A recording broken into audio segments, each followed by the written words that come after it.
I'm Chaplain Jacob Scott of the Oregon National Guard. This is the Hope in the Trenches podcast. Where going forward, I'll sit down for conversations with people who offer interesting and informative perspectives on finding strength for life and work in the trenches, and even improving our spiritual posture. Whether you feel like you're under heavy bombardment or ready to go over the top toward a new objective, it's good to be with you. Our guest today is Jason Gardner. Jason is a former U.S. Navy SEAL, combat leader, and now a leadership instructor and speaker with Echelon Front, a leadership consulting firm. Jason retired in 2019 after nearly 3 decades in the SEAL teams, with multiple deployments across the globe, including Somalia, Iraq, and Afghanistan. He has experience at every level of leadership, from a frontline SEAL sniper to the SEAL Team 5 Command Master Chief. He also served as a lead instructor for Naval Special Warfare Group 1 training detachment, where he created and executed realistic and challenging special operations combat training to better prepare SEAL units for the real-world battlefield. He's a recipient of a Silver Star and multiple other awards and decorations. Since retiring, Jason and his family have relocated here to the Northwest. He's going to be the keynote speaker for the Oregon Army National Guard Association's annual meeting in April, so we invited him on today to give our leaders and soldiers and airmen a chance to become familiar with him and his work. Well, Jason, thanks so much for joining us today on Hope in the Trenches. Oh, so thanks so much. Thanks for having me. Yeah, and I also want to introduce our co-host today, Command Sergeant Major Lee Smith. He's the State Command Sergeant Major for the Oregon Army National Guard. Sergeant Major, it's always a pleasure to chat with you as well. Hey, appreciate it, Chaplain. Glad to be here. Glad to link up with Jason and hear some of the insights you have for us, Jason. So pretty excited. Thanks for having me. Thanks, Lee.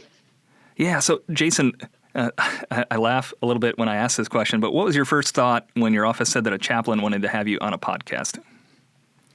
Yeah, initially I thought, am I going to be on a religious podcast? I didn't really get it, but then I was like, I think this sounds good. Let's do it. Yeah.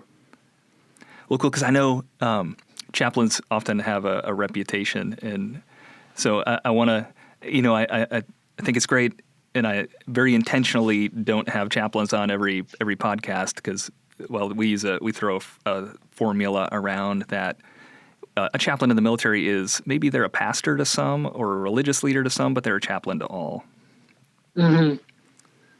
Yeah, that makes sense. And now in today's military and in the military before, there aren't enough psychologists / counselors for the need. There just aren't. No. And the chaplains really are able to lean into that void and help folks out, help the command team. If you think about it like a family, help the family out by being able to provide somewhere that people can go and talk to them and get feedback and all that. Right. With no really, well, Lord willing, no ulterior motives. I think that's one of the great things that the Chaplain Corps brings is we've got that ironclad confidentiality. I hate to use that word safe place. I think that gets overused, but right. it is a kind of a safe person to talk to. Sure, absolutely. Well, Jason, you retired after a long career as a Navy SEAL. Could you tell us a little bit about your origin story, or how'd you end up finding that calling in life? How'd you become a Navy SEAL? So when I was about 7 years, I think I was 7 years old when I decided that I was going to join the military. And my father was a Marine. He was a career Marine. So I grew up, on and then around Marine bases when they purchased a house off base. And I love the outdoors. I was thinking about going and doing some kind of life science thing, working with animals. And then I just decided, you know what, I want to be in the military. I had this gravitational pull towards the military that I was going to accept and lean into. I grew up in Southern California. I swam competitively and played water polo in high school, and then was also a beach lifeguard.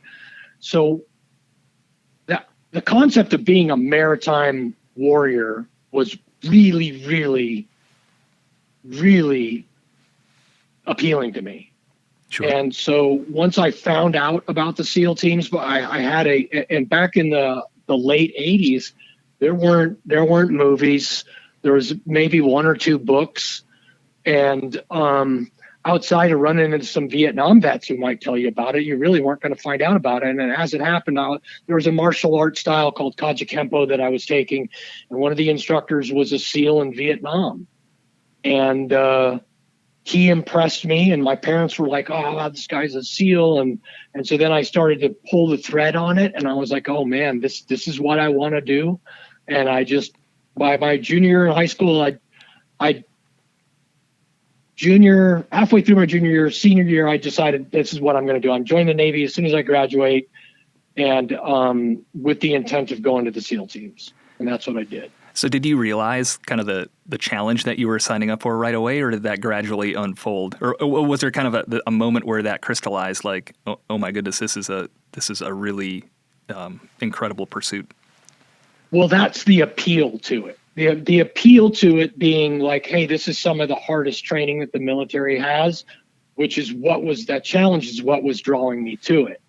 But I had no idea what I was getting into when I went to Buds, and it certainly wasn't easy.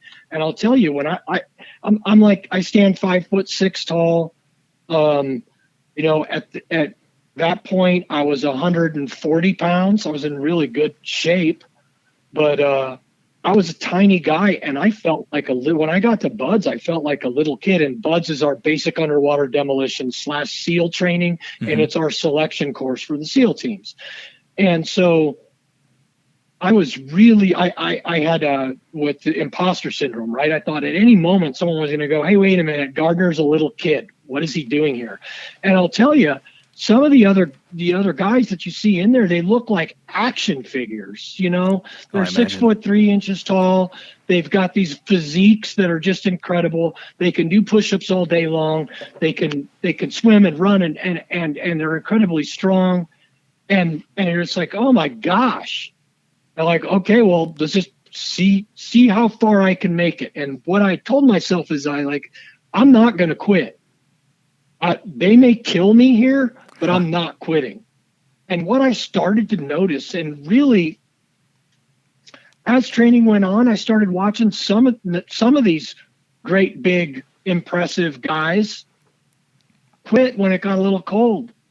Or they quit when an instructor yelled at them in a way that they couldn't handle, and they just couldn't handle the stress, which is odd because you would think that someone is in that great a shape is able to deal with a lot of stress because they're working out so hard all the time. But it's not how it plays out. Mm-hmm. And then I also noticed that there were guys that I would completely dismiss looking them over from exterior appearances, just like, oh yeah, whatever, normal guy. And then later on or during training, you find out this is one of the hardest people I've ever met. And so you learn to just not judge the book by the cover firsthand, because you never know. And then, so with that comes a little bit of confidence.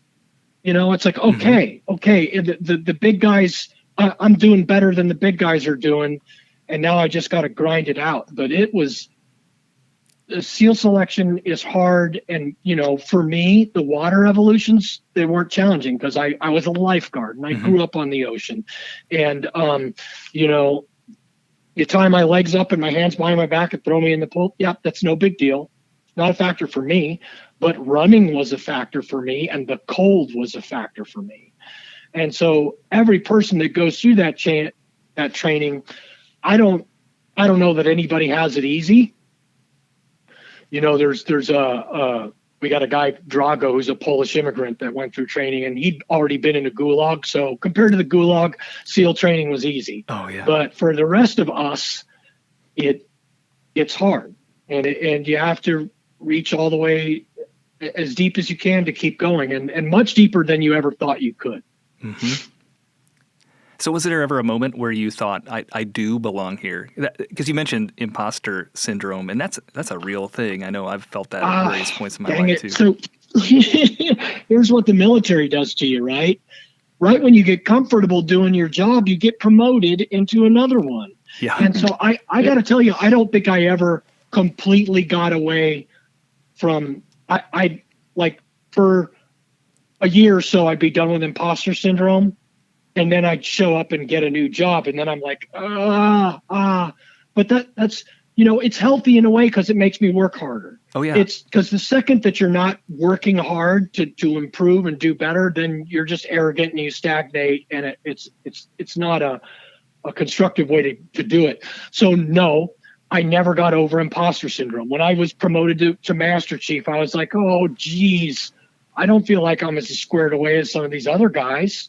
And then when I became a command Master Chief, I was like, it took me 6 months to get comfortable in my own skin and actually get my arms around the job. So shoot, for me, no, it came in waves, and it comes right when I'm comfortable with the job, then I'm out of that imposter syndrome, and then you get the new job, and then I have it again.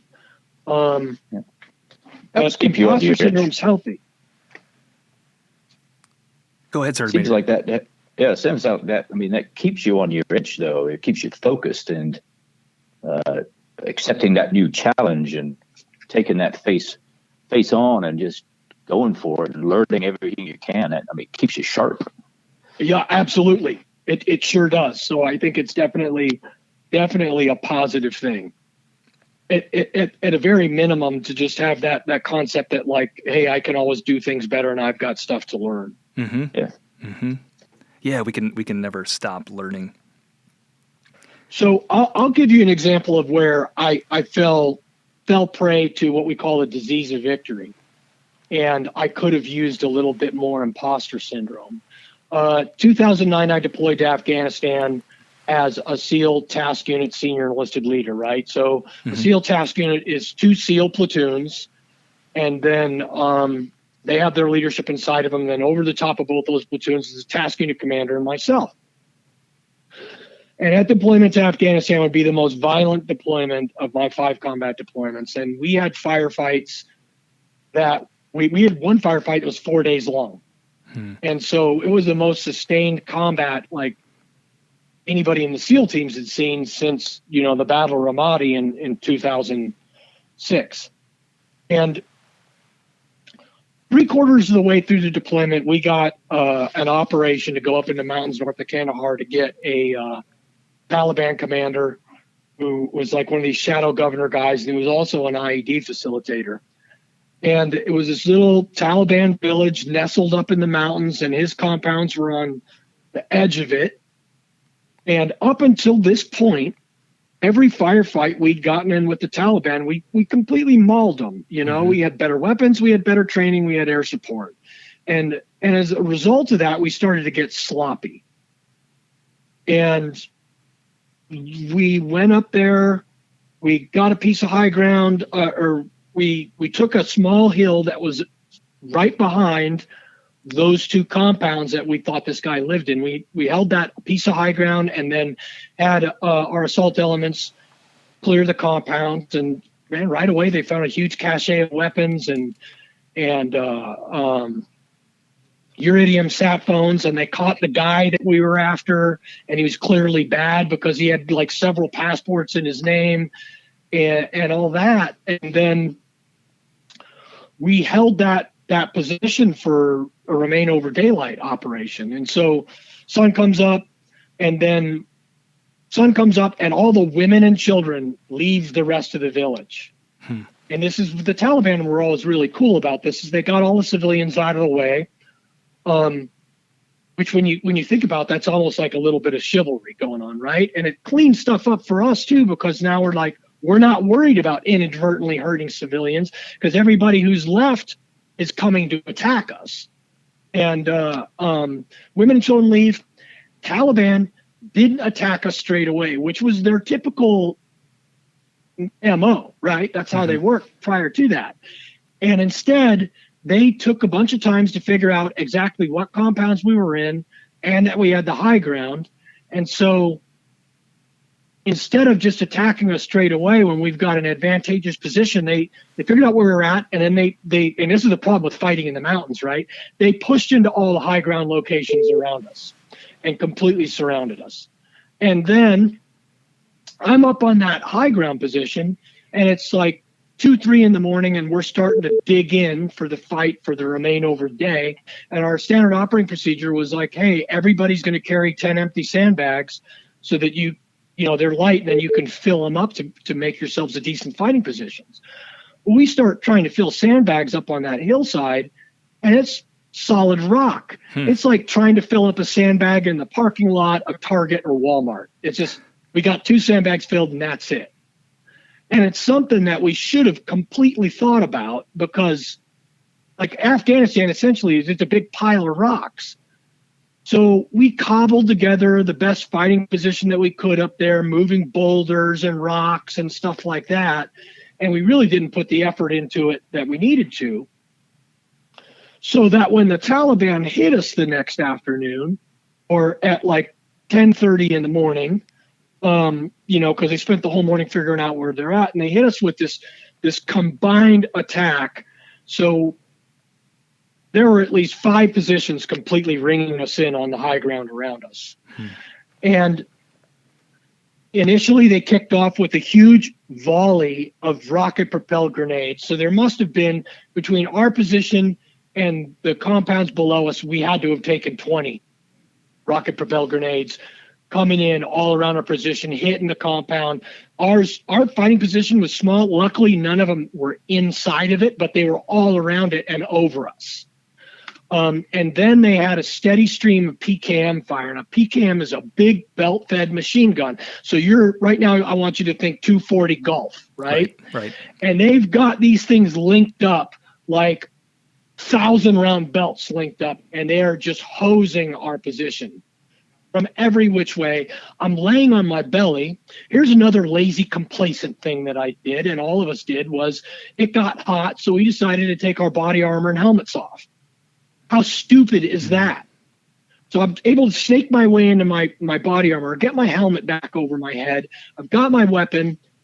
I look at this cheesy rock wall that's 8 inches above my head, and I'm watching it physically erode under the impact of the bullets.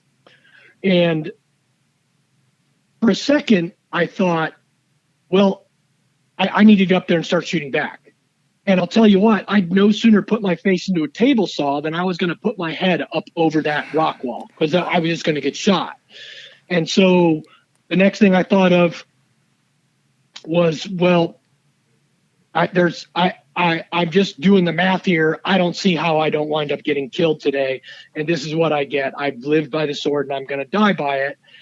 And then I thought about what it might feel like to get shot. And then I got busy with things I had to do. And that's what I started doing. So below us, because they were taking fire from elevated positions, they were able, in the compound below us, they were able to fill sandbags down there, and they had some pretty decent fighting positions, but they weren't covered from the sky. And so when they were taking this PKM fire from mountaintops, they had to abandon them. And now they're in a walled compound. They can't see out. The Taliban had gotten close enough to them that they were lobbing grenades into the compounds with them. And they had to use their breaching charges to blow holes in the compound walls so they could see out to shoot the Taliban that were getting ready to come into compounds with them. And, this is all playing out over the radio. And you're like, this isn't good. Right. We did have air support. We had a Predator overhead, which is an unmanned aircraft. So it's getting flown by somebody in a trailer. And that person is looking at the battlefield through a thermal image from 30,000 feet.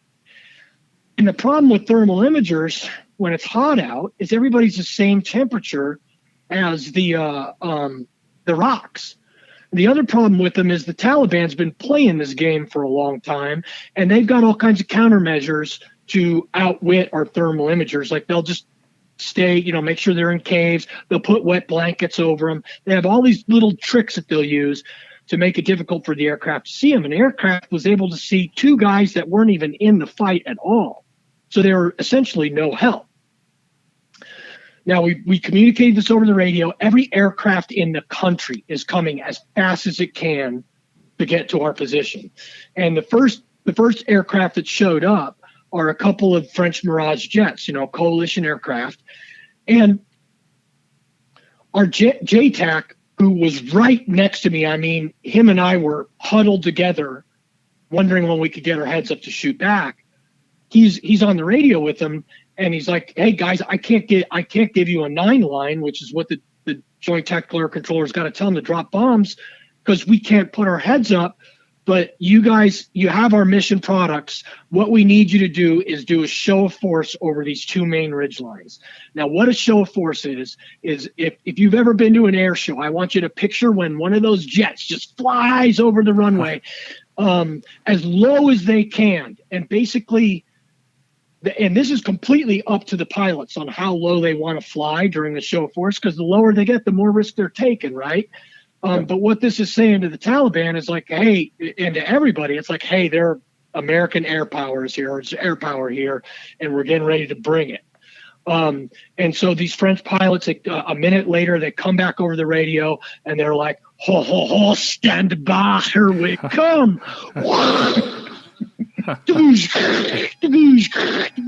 Now they're ripping over both these ridge lines, and I got to hand it to these pilots. They're flying low, and they're kicking off these IR flares as they're flying low, because the planes are doing it automatically because they're so low, right?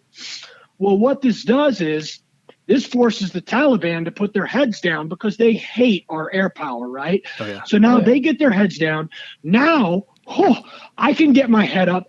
We can get our heads up, and we can start shooting back, because we got a general idea where some of these firing positions are. So now we're laying down the lead on these firing positions, and it's an even fight now, because now that they're not dominating us. It's an even fight back and forth. Our guys we started pumping mortar rounds out. We had some bigger munitions we started getting out. And so then it was like, okay, Hugh, we've got some breathing room here, but we are 40 kilometers from the nearest forward operating base, and it's 3 hours before a QRF gets to us, if they're coming. And a QRF is a quick reaction force. So it's not apparent that we're going to live through this day. And then a B-1 bomber checked on station. Oh, perfect. Yeah. B-1 bombers have bombs to waste. And that pilot, so I was up on the fires net just listening in, and that pilot sounded like an angel when she says, "Yeah, I'm going to drop 4,000 pounds of ordnance for you. I'm going to give you 8 500-pound bombs. They're going to be airburst 50 meters off the deck, and I'm going to spread them out 100 meters apart. So you'll have 4 in each of those ridge lines that are being troublesome for you, and the B-1 bomber can do that all at the same time." And she said it as coolly and calmly as if she was saying, "Hey, Jason, I'm running down to Starbucks. You want that dirty chai latte you always get?" And then we, over the radio, we hear weapons release, impact in 30 seconds. And at 10 seconds over the squad comms, we got a 10 seconds out, and then boom, boom, boom. These bombs air bursting. It was like the 4th of July. Everybody just started cheering, and it was like one of those responses where it just came out of you, you know? Except for the Taliban didn't cheer, because we killed or wounded half the guys that came out to fight us that day. But she saved us. She saved me from that complacency. She saved me from that lack of humility. And so while it's good to be confident, it's also equally as important to be on edge and go, well, what am I missing, and where can I improve? Yeah, that's a awesome story, by the way. That's righteous. So it makes me think of a question for Jason, if could. So that complacency, I mean, that's something that we battle with all the time in small teams or cohesive, proficient teams. And it could be just a regular infantry company that has, their team or their squad, and they're super cohesive and they work well together and they get really good at what they're doing, what their job is. So they do get, it's natural, it's human nature to get a little bit complacent when you start getting really good at what you're supposed to do. So how do you combat that at the team level? How do you stay ahead of that so hey, we might be getting complacent, so let's do this? What is that? What is this that keeps you out of that? So this in the SEAL teams, that obviously it didn't keep us out of it, did it? But it helps, right? Sure. What helps is the programmatic debrief as part of just what you do. Anytime we did any evolution, whether it was training or real world, here's what we were going to do when we were done. We're going to clean our weapons and our gear and put it away, and then we were going to debrief. And that is just on the checklist. It's going to happen. And everybody has a voice at that debrief. And rank essentially has to come off, because your ego has to come off when you're doing a debrief. So if somebody has a debrief point for the commander, they're not a commander, but they should weigh all those points, because that soldier, sailor, airman, or Marine, they're saying that stuff for a reason. Yep. And so these debriefs help. And even if like I've seen it written into briefs, it's like, well, what are we missing?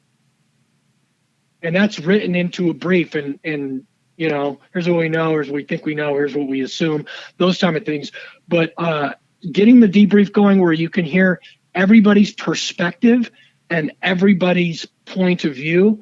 And I gotta tell you, I'm a big believer in diversity being an asset, because some of the best process improvements that we've got in the SEAL teams, a lot of them haven't come from SEALs. It comes from an EOD attachment or a comm guy who's attached to us. And what's he got? He's got a different perspective. And now they're looking at stuff from a different perspective. And they're like, hey, I noticed you guys are doing this. Had you considered? And no, we didn't consider it, because we're all in here doing our groupthink. And we hadn't it. So that's all good. I think the debrief, I think building a culture in your unit where you take pride in not getting complacent, and that means that, hey, my teammate is going to say, hey, you're going to put your iPro on before we do this next shooting range, There you go. And then being able to check my ego and say, well, what does this guy really mean by it? Is he trying to cut me down, or is he trying to help me out? My ego will tell me that he's trying to cut me down. But the reality is he's trying to help me be better and safer. That's so awesome. Make that conscious decision to keep that in mind. Yeah, that's awesome. And humility is a big part of that, isn't it? I read an article several years ago that highlighted for me the difference between a lesson learned and a lesson observed. Because we use that term lessons learned all the time, but the author pointed out that it's only a lesson observed when you notice it. It's not a lesson learned until you put into practice what you learned and make those improvements to the process, which does take humility, a great deal of humility. Yeah, absolutely. I mean, really, I've had to define for myself what humility means, because a lot of people will mistake humility for meekness. And for me, humility is saying I always have room to improve. There's always something new for me to learn. Oh, yeah. For sure. Well, and you cued me on that word meekness. I heard a great definition of that word. Often when you hear that word meek, you think like mild or milquetoast or weak or soggy or soft, right? But great power under restraint is another definition. Oh, really? That caught me off guard, because I would have lined up straight with some of the synonyms that you just laid out there. And I guess that You just got to come up with a different concept for it. Well, you got me thinking too, over the years as I've encountered units or maybe subunits within a larger organization that have a culture that might be defined as toxic, or a leadership group that might be identified as toxic. Typically, it comes down to an individual or a group of individuals that only have one way to lead, and it's usually pretty authoritarian, or I don't know. Direct isn't always a bad term either. But they've only got one tool in the toolbox to motivate people and to bring the best out of the people that they work with. But and of course, toxic leaders. Numerous other studies or authors have observed that toxic leaders will bring along people that are like them. So pretty soon now you have a whole culture of toxic leaders. But we have to have more than one tool to lead people, don't we?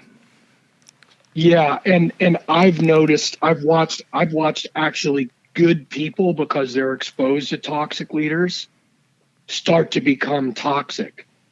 So at the same time, when you see a really a leader that's not toxic and has a good culture and way that they lead, then people will start to emulate it. It goes both ways. It's just it's contagious. I've worked for, I could box them into two types of people. People that I work hard for because I'm afraid they're going to yell at me. And then the people that I work hard for because I'm afraid I'm going to disappoint them. Yeah. Who do I work harder for? Right, and if you get a phone call that says, hey, Jason, will you come work for this person? It probably depends on which box they fall into. Well, oh, yeah, and again, a lot of times in the military, you don't have the choice. You can navigate orders a little bit around, but yeah. And so when I was thinking about that, and I really meditated on why with this person was I afraid to disappoint them, and this other person, I was just worried about them yelling at me. And the first reason was like, well, because the one person yelled a lot and the other person didn't tend to, if ever. And then the other common trait between these leaders, as I parse it apart, is that they treated me with respect. And so it doesn't matter if you're talking to an E1 or an O5, you should treat them with the respect that any human deserves, and everybody deserves to respect. And that means you talk to them, not at them. And that means that you got to check your ego a little bit, but it's a way more efficient way to run things. Yeah, I agree. So, hey, Jason, if I could, I got a chaplain. I'm sorry about that. If I could, I got a question that kind of tags along to that. So, having that humility to be able to check your ego when it comes to that kind of those different types of leadership styles. So it makes me think of a question, and I ask myself this all the time about how leadership styles have changed over the years. So I'd be excited to hear what your perspective is on how has the leadership styles changed from when you first came in the late 80s and through the 90s, and you're growing up through these teams, to present day, right before you retired. And how did we learn, or what did we learn over those years on how to have a different approach to leadership styles from the 90s to the present day? So that's a great question. And I'm going to preface, or I'm going to add this as a note, that when I retired, the new people were awesome. So you'll hear folks complaining about, hey, this generation that, or this generation this.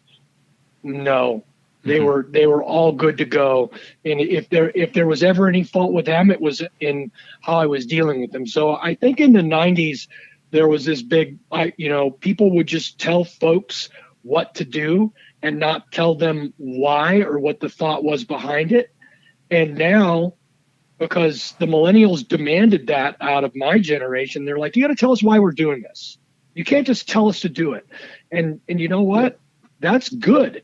And but if you go back and you look at some of the stuff like General Bruce Clark, who was Major or Colonel Hathworth's like mentor, and in his book on leadership, he talks about you have to tell people why they're doing what they're doing. So that way they can actually get stuff done. And I think he talks about when he took over like the European theater in Germany after the war. And the folks were there like it was a peacetime military. They were resenting the people there. And he's like, hey, guys don't even understand why the heck we're here and what the mission is we're doing. And he started putting out posters and communicating the why down to everybody. And then he noticed as a result, like a lot of his incidents were going down and other things were going a lot smoothly. And it was just because he'd taken that effort to explain the why. And it does take some effort to do it. So I think we're on the right track leadership wise across the board. And there's hesitation, and there's people that think that politics have gotten too much into the military's leadership and whatever. And it's like, hey, that's fine. Throw them all at us. Throw all your constraints at us, and we'll figure out how to do it. Is the way I think that we should look at things. So I think leadership has come a long way. Oh, I agree. Hey, thanks for that perspective. Well, to continue with that train of thought too, I think one of the key differences between a good leader and a bad leader, especially in the military, is the ability to translate that purpose down to the lowest level. Because I think we lose a lot of people that leave the military maybe early, a lot of talented people for whom the meaning and purpose that's just baked into what we do in the military, that gets obscured by people who kind of steamroll their people or don't treat them well, or or maybe just putting the best construction on it, they just haven't helped their people see that what they do matters. Yeah, those are all great points, and I've got a couple tips on that too. Like initially, I think, hey, I'm gonna make a list of all these things that are important, and I'm gonna go down and read the guys the list. Well, that sort of is good, but what I found is when I would just make myself available to my subordinates, and so this is at the level when I'm a command master chief now, and I got like 200 people underneath me at a SEAL teams, and very different people too. I've got everything from the SEAL operators, who's one type of person if you generically put them, to my administrative folks and logistic folks who are all a little bit different. And what I had to do was just make myself available to them, or carve time out of the day where I just was around and talked to them and found these things that I had in common with them. Whether it was TV shows or music or sports that we were watching on TV or food that we liked. I don't care who that person is on this planet. There isn't somebody out there that doesn't have one common trait. And once you develop that commonality between your folks, then now you'll notice that you take them off of one list and put them in another. And then what they do, my assumption is that what they're doing with you as a leader is you no longer become that guy up in the office that, is going to yell at me and get a haircut. But no, that's not that guy. That's Master Chief Gardner, and he cooks his brisket the same way I do, or he likes that same Tool song that I do, or whatever it is. And then now that knocks down some walls and then allows us to communicate in a non-formal manner. Now, this is only realistic about 3 levels down in the leadership deal. It's just like a battalion commander can't get all the way down into the roots, but he can get at least 3 or 4 leaders down and make himself available, whether it's at a training evolution or command functions or any of those, to just have conversations about something other than work, and then you'll find that they lead to work, and then it gives you an opportunity to express why you're doing what you're doing. Yeah, well, that's super important, and that's one of the struggles that we have in the reserve components when we only see our people maybe 2 days out of the month, or you'll get them for a period of a few weeks at some point during the year for training until you deploy, and then of course then you're living together, eating together, spending a lot of time with one another. But to be able to communicate that in real ways goes a long way. Right, and that means you got limited time. You got to prioritize and execute our third law of combat at Echelon Front, and like, what are the most important relationships I got to develop, and then that's where your time goes, and then you work your way out from there. Yeah, because we can get so wrapped around the immediate tasks that we have to get accomplished, whether that's this drill weekend or during this quarter. These are the things that we have to do, and we can burn people out that way too, or lose sight of the bigger purpose and meaning. Right. I mean, and here's the deal. Oftentimes we can get the tactical win for the strategic loss, right? And so it's so important for us to be thinking strategically all the whole time. So if I've got an immediate goal and I'm like, well, hey, this is going to put me out with these people, and so while I'm doing that, I'm also going to take some time to develop a relationship with them or find out what their home life is all about or whatever. Those things, you can blend the two of them and be successful. So thinking strategically. By that I mean strategically and tactically, yeah. Oh yeah. So that I appreciate kind of how you played those two terms off one another, because quite often we can think that strategy or thinking strategically is something that they do up in the corner office or back at the headquarters. How low does that go, or how do you translate that down to lower levels?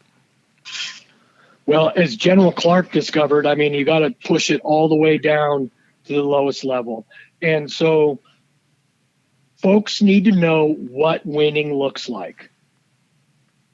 And sometimes that may seem obvious, and sometimes it takes a little bit of thought, like, hey, well, what is, if I'm a unit commander, what does winning look like? Mm-hmm. And so that may be that it's a great experience and we have great retention. It may be that we're going to go out and we're actually going to do something to complete and have a real impact on whatever our mission might be overseas. And then once you've kind of established what winning looks like, then you back up from there. But one thing I want to caution folks about is the people. If you have no people, do you have a mission? Mm-hmm. No. So the people are always going to kind of come first before the mission. And there may be some missions where they're the exception and you're just going to make a sacrifice because it's for the greater good of the whole country. But that is such a small percentage of the time. Most of the time, your people are more important in the mission. And I'm not saying that you're going to be soft on them, and I'm not saying you're going to cut your standards. Right. But they are factoring into your equation. That's the Army's new philosophy: people first, and winning matters. Well, I guess it's not really a new philosophy. This is the way I think we've aspired to operate as long as there have been armies on the battlefield. But that, when you talk about winning, that inspires people to achieve more and to work for something greater. And of course that brings me to one of my, kind of the reason for this podcast, and one of the things that as a chaplain, the things that I love to talk about is hope. Now, you've probably heard too, hope is not a course of action. And I think there's some validity to that, because being hopeful that's not a naive optimism. That doesn't mean you can wish away a failure to prepare, a failure to train, a failure to plan. And, and we can't just not do the things that we're supposed to, or fail to meet the standards in peacetime or in training environments, and then expect to go out and do great things when everything is on the line. So I always contend that hope is an essential leader characteristic. So what gives you hope? And as a leader, how did you try to model that, or did you consciously try to model that? And what does that look like? Living with hope or leading with hope? So I think there's a component of making the best of the cards you've been dealt with, in that hope aspect. That's a component of it, right? And Mm-hmm. and just leaning into it and having that idea, like, hey, we're going to give it 110% of what we've got. As a young SEAL, I was working for this chief named Danny Carroll, who was a really, really charismatic guy. And when we were in town on regular weekdays, so it's a regular weekday and we're just at the SEAL team, what our Fridays looked like was we would do command PT, and then after command PT was completed, we would knock out cleanup. And then you would get a cleanup assignment based on whatever department you were in, and you would get that done, and the Master at Arms would come inspect it, and then once it was inspected, you were clear. You had liberty. So the potential was that you could be off by like noon on Fridays. So you got all these different cleanup areas there at SEAL Team 5.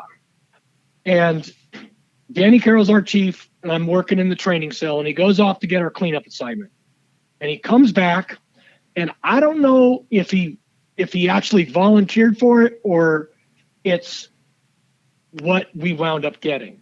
But he comes back and we ask him, hey, what's our cleanup assignment? And he goes, we've got the head. And the head in the Navy is the latrine in the Army. And it was that was the one assignment that everybody despised and no one wanted to get. And so we were all like moping, right? And he looks at us and he's got this big smile on his face, and he's laughing as he says this. He goes, what's the matter with you guys? The head's the easiest one to do. Come on, I'll show you how to do it. So we get, and now we don't know what to make of it, because Danny's like really enthusiastic, right? And he seems to be having fun. So we get down there and he goes, all right, first of all, go get some surgical gloves, because we're not going to mess around with any of these things. We're just putting our hands right in the urinal. Get some surgical gloves on. I'll show you how to do it. So we get the surgical gloves, we got them on, and then I'm like in the urinal next to him, and he's looking at me. He's like, Gardner, my urinal's going to be way cleaner than yours. And so now we got a competition going. And it was fun. And here's the deal. At the end of the day, if you analyze that whole situation, no matter what, we were going to clean that head before we went home. And so the choice was ours as to whether we had a good time with it or we moped about it. Now, we got inspected by the Master Arms. Guy walks in there. He's like, oh, my gosh, this is great. You guys are out of here. And then we're out on liberty. And then we took pride in it. So every Friday after that, we volunteered to take the head. Yep. And that was our thing. And we were the first guys to get released on liberty every time. And so I feel like that enthusiasm, that hope component of it, that's what got us through. And I think that's something that, in the worst situations, when I've had the presence of mind to think about this is what I need to be pushing out to the guys, that's what I've done. And it's contagious. Yeah. Yeah, I've heard you chat about stoicism before too, and you can't control the hand that you're dealt, but you absolutely can control your attitude toward it. Right, and there's that wonderful Viktor Frankl quote that has been floating around, and Viktor Frankl wrote Man's Search for Meaning and was a Holocaust survivor. And he says that in between stimulus and response, there's a space. And in that space is the room for you to, or in that space, you get to choose your response. And in your response is your potential to grow and freedom. And I'm paraphrasing it because I don't have it right in front of me, but it's powerful and it's stuck with me. It is, yeah. I give that book out all the time. Man, I don't think I could read that book all the time. But it's good to get a sense of gratitude, right? Yeah. Like it's hard to realize how good you have it until you hear about what folks went through in the Holocaust, or what folks went through in the Bataan Death March, or what folks went through, in any given some of these historical situations. You're like, dang, I got it pretty easy, Okay. Oh yeah. No, but I give away that book. I've given away dozens of copies, and so any of our Oregon Guardsmen, Air Guard, Army Guard, come by my office. I got a copy of that book for you. Oh, heck yeah, that's great.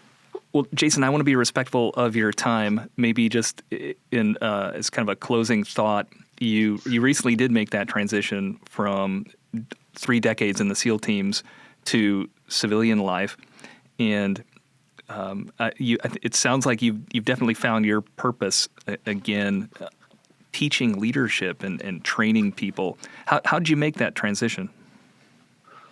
Well, it's, separating from the military is a slow motion train wreck, right? But it's something like you can see it coming 5 years out. And so 3 years out, I started developing a plan. I was like, okay, well, what am I going to do? I need to have a plan. And so we plan for every other contingency in the military. Plan for the contingency of getting out, and then shift your priorities. And it's so great because my priorities got to shift from what the nation needed from me to what my family and my community needed from me.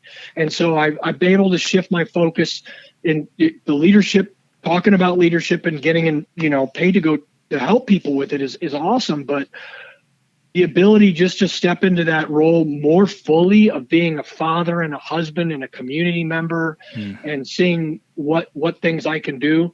Like, there's a lot of folks that are pretty frustrated with the nation right now as a whole. And it's because they're buying the clickbait that the media lays out for them. And they're not looking around at their own communities. I think if you look around at your own community, you find there's a bunch of great people there. Yeah. And that's what this country is. It's a bunch of great people, your neighbors that come over and help you out when you skid off the road in a snowstorm, or mow the lawn for you when you've got a weekend.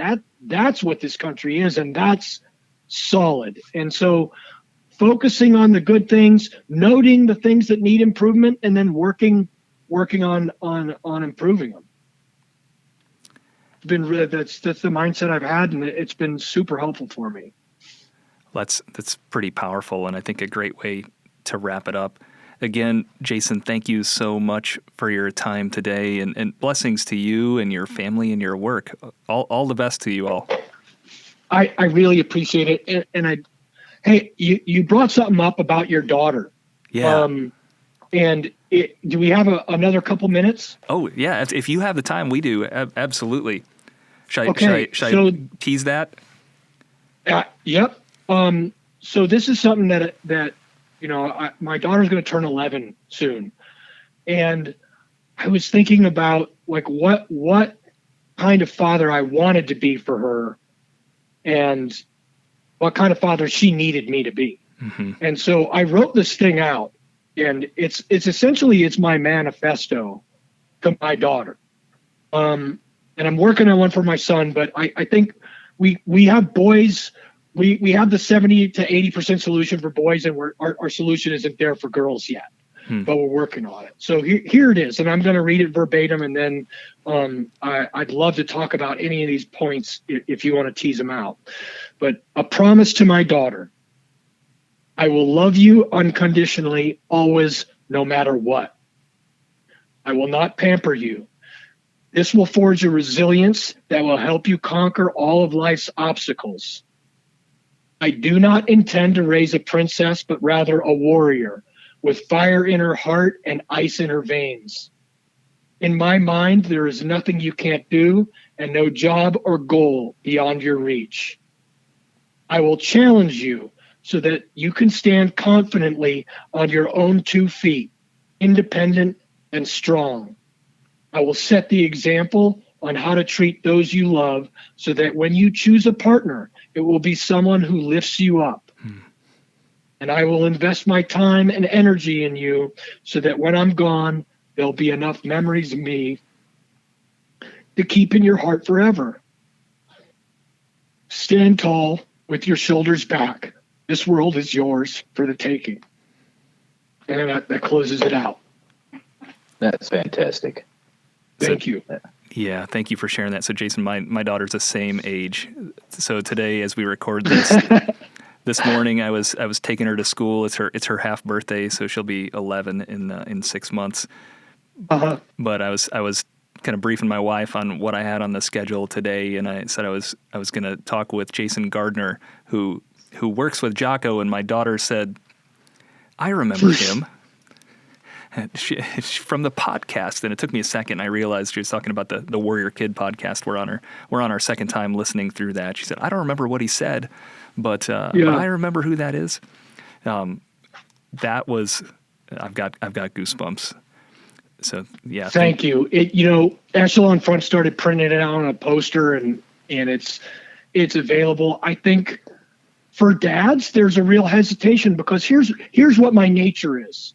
My nature is like to want to pamper her and shelter her and do everything for her. And that just is not setting her up for success. Mm-hmm. And then also, I don't ever want her to feel like if my daughter wants to be a SEAL and she can make the standards, then she can do it. Absolutely 100%. And I'm not saying the standards should change, but I don't think that just because of your gender that any job should be held back from you. And I'm really glad that at this point in our country's history that we're knocking down a lot of those obstacles to progress for women. Yes, we are. That's awesome. Yeah, some days my daughter wants to be a hairdresser, but other days she says she's going into the military. And so I have told her that she should be a Navy rescue swimmer. There you go. I think she's got that. Yeah. That's pretty cool, Jason, on there. Oh, I imagine it is.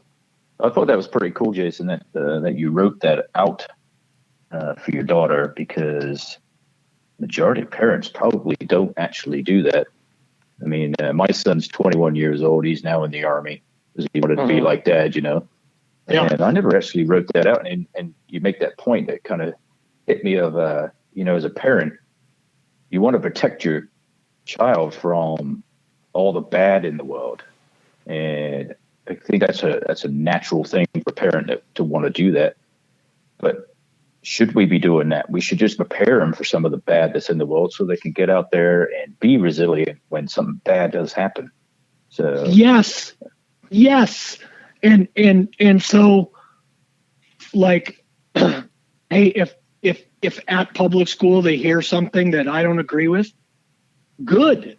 That allows me to have a conversation with my kids when they get home about the topic and figure it out, because just saying, well, I don't want you to experience this is like being kind of myopic, because they're going to go out into the world at some point, and you're not setting them up for success by not letting them at least like overcome these obstacles where there's training wheels on it and you can catch them when they make a mistake.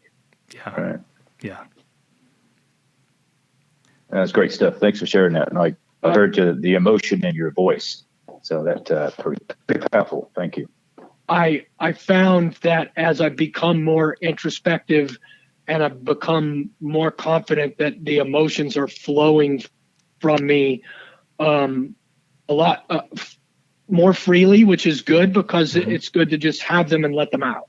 Yeah. And then it just lets you know how much I love my daughter and how much I want to see her do good. Mm-hmm. Mm-hmm. Yeah, so often we can probably get wrapped up in, well, like you talked about few minutes ago with exchanging tactical victories for the strategic victory. We can get so wrapped up in just the day-to-day nuts and bolts of being a parent and getting our kids to the right place at the right time with the right stuff. And you took the time to write out that's the big picture about the love that we have for our children as parents. It was something that was really bothering me for a while, because I wasn't comfortable with the, oh, what are you going to do when your daughter's 15 and she starts dating? And are you going to clean be in the living room like cleaning a gun? And I'm like, it doesn't seem like a really good strategy to me. It didn't. And then treating my daughter's dating any different than my son didn't seem like a good strategy. And then I just started peeling it all back. And I was like, I don't like this I don't want her to be a Disney princess that needs to be rescued. I want her to be like the girl in Brave or Mulan that can go out and just get things done. And if that's who she is, then that sets her up for success, better than anything else. Yeah, and anyway, and that teaches our children not just to be consumers, but to make life better for the people around them. Especially in those relationships that they'll have as they get older and mature and move on in life. And here's the other thing, and while we're on this leadership topic, because we can go on it forever, but your kids are going to pick up way more by how they see you act than what you say to them. Mm-hmm. And so I found this in leadership too. It's like they're watching you 100% of the time. And if you hear something from a senior and you roll your eyes and exhales, everyone below you saw you do that. Oh yeah. And so that's a really heavy weight and burden to bear, to realize, hey, I'm on call 24 hours a day. And so, like, one of the things that I try really hard to model for my children is kindness, because my wife and I, about 2 years ago, we're like, hey, well, what's our end state as parents? Where do we want to go as parents? What does winning look like? We talked about this earlier, about communicating that to your subordinates. Well, how about just to figure it out for ourselves? And we decided that we wanted to raise kind, confident, competent adults. Mm-hmm. And so now we got a dang target out there, right? And so now that we have that target, as we plan and we make decisions as parents, now we know how to make those decisions. So if I want to raise a competent adult and my daughter climbs up an apple tree and gets stuck, yeah, I want to rescue her, but I'm not making a competent adult by doing that. So then I just go over and coach her down out of the apple tree. But it wasn't until we actually set that target and thought long and hard about what that target was for us to aim at. And I love this, but they say that, like, isn't it the word sin actually means to miss the target or miss the mark? Yeah, that's one real definition. Mm-hmm. And so then you can think about sin in a different context, from one of shame to one of like, well, I just need to do better. But anyway, that's the target. But a lot of folks just haven't really defined their target. And so we'll just, in the parenting standpoint, what do you want? What do you want at the end of the day? Take a second, in simple terms, define your target, and then that'll be super helpful for you. You can backtrack from that and figure out how you're going to parent. Yeah. Cool stuff. Awesome. I really appreciate you having me on the show. And if there's an opportunity when I come out there and there's time to do another one in person, I would love it. That'd be fantastic, Jason. Yeah, we'll work on when we'll try to refine the schedule so we can do that. Yeah, I was going to say, wish we had more time to do this, because we could, like you said, we could spend hours talking about these kind of topics. This is great stuff. So it is, and the time just flies by. It's such a great, interesting conversation. So I'm excited to do this in person. Count me in. Cool. and I'm sure that my travel will allow it. We'll figure it out when we get closer to it. Sweet. Look forward to meeting you in April, Jason. Yeah, me too, Lee. Can't wait. Well, fantastic, and blessings to you and your family up in Washington State, just north of us. Yep, and same back at you, chaps. Take care. Thank you. Bye. This podcast is produced by the Oregon National Guard Public Affairs Office. My prayer for you is that wherever you find yourself, that you might find hope for today and strength for the ambiguity and chaos of life. Blessings on the rest of your day.